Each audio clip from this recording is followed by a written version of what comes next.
sometimes is hard work. We've been talking about being disciples, and some of it has been really basic conversation, like, if you are a Christian, you are a, and if you're a disciple, you are a, and that's where we've started. And following Jesus, which is the basic definition of being a disciple, requires, like we talked with the kids about, knowing what Jesus did so we would know what to do. Because being a disciple is about doing what Jesus did. And sometimes it was about doing what Jesus taught us to do. The good news is He never taught us anything that He didn't show us how to do first. It's really true. Throughout Scripture, whenever Jesus wanted His disciples to do something, He showed them first. He said, you do it like this. Love your neighbor. He showed us how to love our neighbors. Love our enemies. He showed us how to love our enemies. Love the world. He showed us how to love the world. Over and over and over again in Scripture, we are shown episodes of what discipleship really is.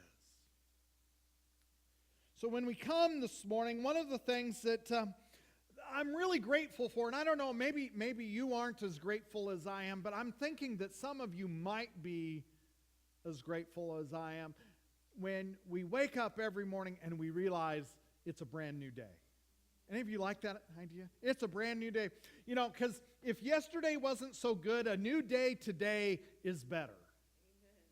Amen. And if yesterday was still a good day and today's better, that's even better. And following Jesus is like that.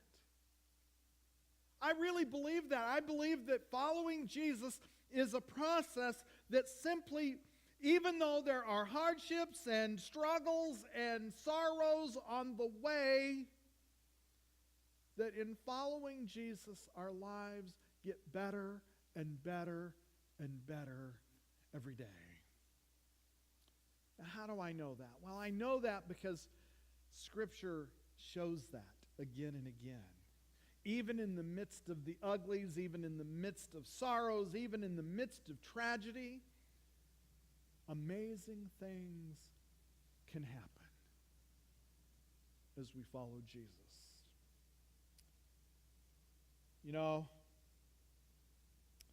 I love this text because it has one of those lines in it from the Gospel of Luke reading. There's a line in it that, to be perfectly honest, most of the time we just gloss right over it. Because we read it and we hear it and we go, oh yeah, that's there, blah, blah, blah, blah. And there's 43 other things that we think are more important. And it may be because we've assumed something. Of course, we all know what assuming can get us at times in trouble.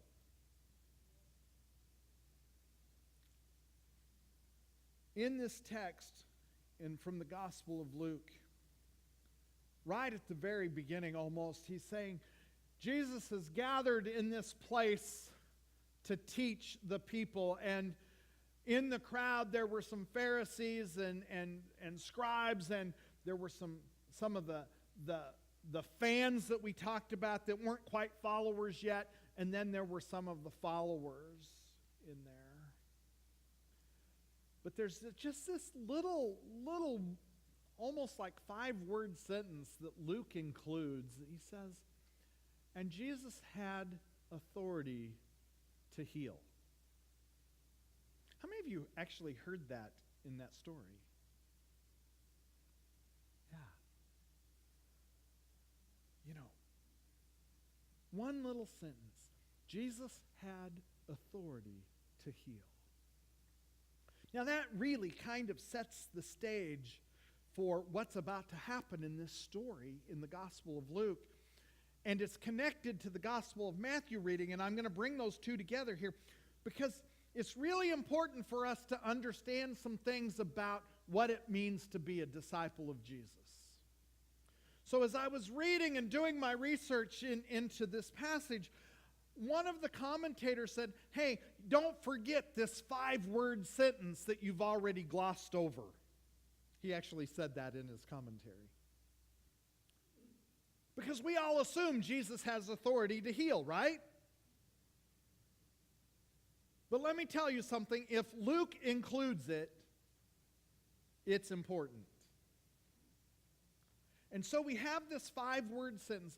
Jesus had authority to heal, and we're going, so what's he trying to tell us? Well, it would be better if you all were expert Greek readers. We have one in the room, maybe 2. 3 if you count my ability to use a computer.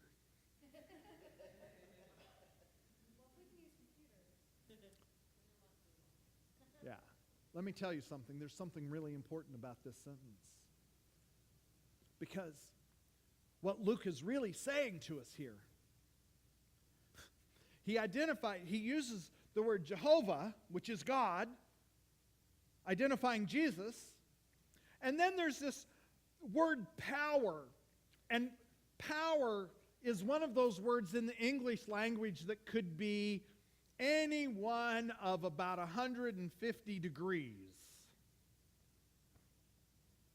But in this particular case, in the Greek, if I've read it correctly, the word can be translated as dynamite. Dynamite. So one of the things that Luke's trying to tell us is that as Jesus is gathering in this house with his disciples and with the fans and in the face of the Pharisees and scribes that were there, and remember, they were never there as supporters. They were never there as encouragers. They were never there as somebody going, way to go, Jesus, you're doing good. No, these guys were out there looking at Jesus saying, how can we get you today? How can we trick you or trap you? How can we catch you in your own words so we can bring charges against you? Because quite frankly, you're starting to affect our bottom line, and we need to get rid of you. So Luke identifies Jesus as Jehovah Dynamite. And I'm thinking, as I drove back from our trip to San Antonio, not San Diego or Chicago,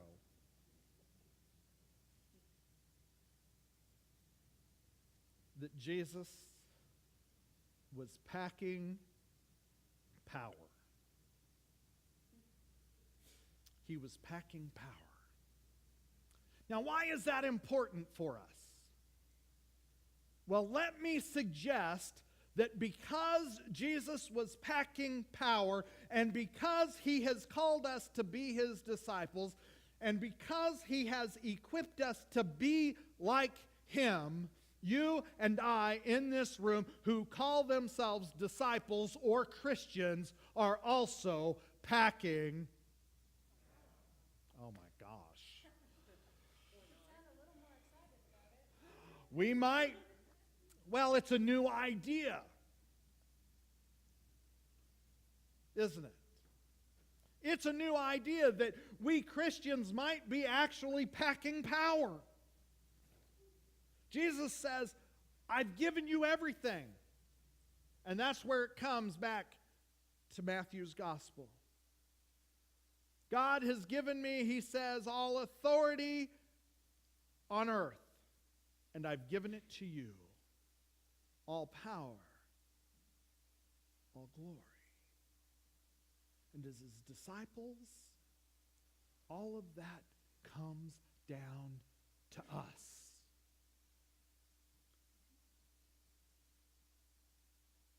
So what does that really mean? Are we packing power? Are we changing people's lives everywhere we go? When we show up in a room, do we change it by the power we bring? Maybe it's the power of your smile. Maybe it's the power of your touch. Maybe it's your power of your hug. Maybe it's the power of a kind word when there's been no kind words given to you today. Maybe it's the power that comes when we say to someone, "You're not alone." Maybe it's the power that comes when we look at the room around us and say, "You know, Jesus is in this place. Do you feel him?"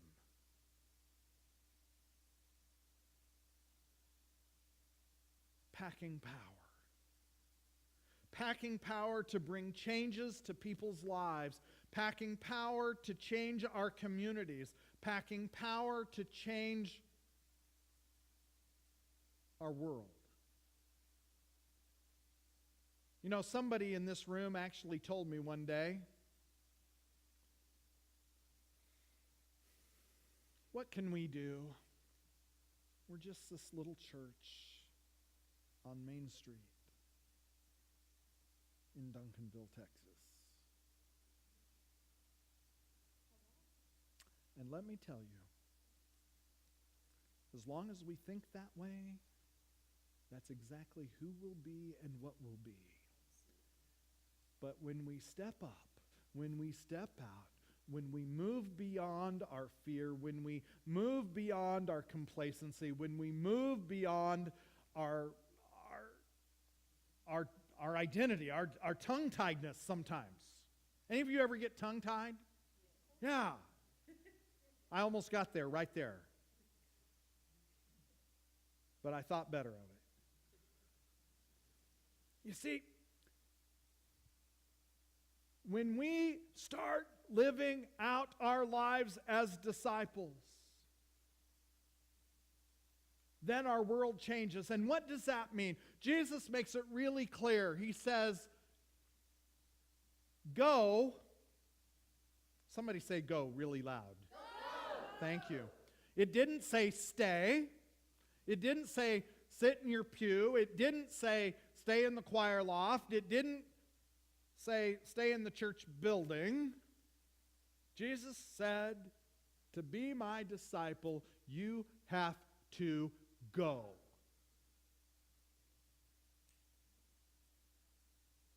Into the world. Into all the world. And you know what? We've had this conversation before. Your world's different than mine.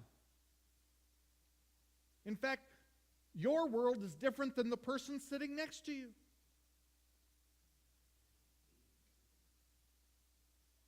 Your world's different than anybody else's. Jesus says, go into your world and do 3 things. Make disciples. Baptize them into the church. He doesn't say church, but he says baptize them into the kingdom. And thirdly, teach them. Why? So they can go, so they can make disciples, so they can teach people, so those people can go, make disciples, baptize them, teach them, so they can go, make disciples, baptize them, teach them, so they can over and over and over again. That's the message. That's the purpose of being a disciple. If you say you're a disciple but you don't do anything, all you are is a spectator. Because Jesus looked at those 11 disciples, and he looked at the people those 11 disciples discipled, and he looked at those people that those people disciple, and those people discipled, and those people discipled, and finally until my grandfather discipled me. And your person discipled you and brought you into the kingdom and baptized you and taught you to obey over and over and over again. You have one job as a disciple of Jesus. One. Now, how you do it can be different than anybody else. But you go into your world. When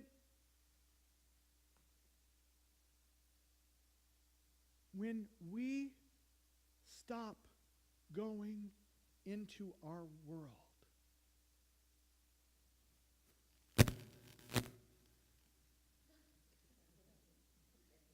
the church will die.